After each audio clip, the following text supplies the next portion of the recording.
Hi, I'm Jenny Ramelsberg, and I'm one of the co-founders of Bedlam House, and I'm an assistant director for this production, and I am here interviewing Eric McGarvey, who is one of the actors as well as the director for this production. Hi, Eric. Hello. So I've already told them that you're the director, but also tell me who you're playing in this show. I am playing Wilfred Owen, one of the two poets highlighted in this play. Both characters are true soldiers from World War I who are now considered two of the finest war poets of history. What drew you to this story? I've always been attracted to World War I stories.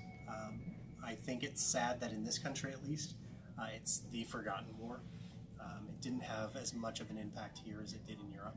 I think the stories that have come out of that war in particular are heroic and sad and poignant. And it was the end of war as everybody had known it previously. And it kind of set the stage for everything that's happened since. What has been one of your biggest challenges being director and actor for this? It's when you're dealing with a two-person show that's relatively intimate, it can be a challenge, more so than bigger productions, because I'm not 50% of the equation. David has a much larger and harder role, but it's still an intimate show, and everything has to be real, everything has to be true, and it's hard to kind of keep that in check a little bit. My focus right now is the overall picture and David's performance, and kind of directing myself, as anybody who's done it will know, can be its own challenge, which is why I rely on you as the assistant director to kind of whip me into shape. So this is the fourth time that you've done this show. Yep. First time here in Iowa.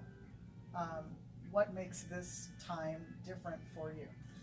I feel like this time around, I'm finally getting to do it the way I've always wanted to. In the past, I had to settle for a lot of things that I didn't want to settle for, whether it was the performance space, the lighting, the sound, the scenic design. All of that had to be done on more of a shoestring budget than this one is even being done. And I've never had like an artistic team with me like I do on this version. So I'm finally getting to tell the story as I have always wanted to. Now, do you feel like this time you're bringing something different to the character as well? Yeah, the character is well below my own age. Right? That's no secret. This character is 24 years old in reality. Mm-hmm. But it can be played by any age because it's a memory play. Mm-hmm. But as you get older, you have your life experiences that you bring. So the first time I did this play, I was 26. And there's a lot of years between then and now, and a lot of experiences which kind of inform and influence any role you do. So I'm bringing a little bit more of a maturity, which is probably more fitting for the character, just who he was in the time frame that this story takes place in. Okay. Now, what were the other actors that played with you? Were they kind of more age appropriate to what the character was, or is David closer to age appropriate? I have no idea. Right. Well, in our version, yes. Okay. David is the more appropriate of ages. I've always kept the space between their ages pretty much the same. Sassoon's character is definitely the established poet. He becomes a pseudo-father figure in a lot of ways, in the encouragement and the inspirational role. So I like the fact that he is usually played older than Owen, even though their age in reality wasn't that far apart. But Sassoon's experiences had already pushed him beyond kind of his normal age at that time. And like you said, since it's kind of a memory play, you can kind of play with that also. Yeah, absolutely. So David had said that he feels like he likes that you two work well together and that you're good at collaborating together. Was that how it was done before when you've done it in your other venues and states? To be honest, not so much. and I don't know if it's an age or a maturity thing or what the case may be, but I had to direct more in the past, or maybe that was just my own fear and paranoia kind of taking hold and not giving them that opportunity. But David does bring more just naturally to this. From the audition, I saw who Sassoon I thought was. A lot of people mistake who Sassoon is, and a lot of actors read the script and get him wrong.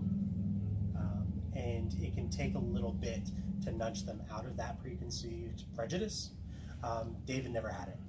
Okay. He came to audition understanding he is a funny, irreverent person, snarky sense of humor, but still very upper crust English, but able to mock that. Mm-hmm.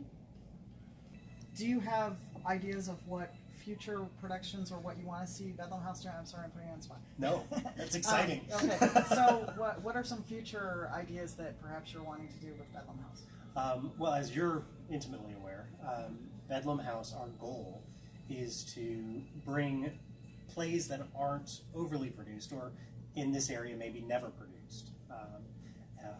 We are focusing exclusively on plays and the spoken word, but not necessarily by playwrights that nobody's heard of, but maybe they're lesser known works. So I always say, if we do Shakespeare, it won't be Hamlet. Yes. It'll be Titus Andronicus or King Lear. Yeah. If we do something by Terence McNally, it's going to be one of his lesser works. Athol Fugard.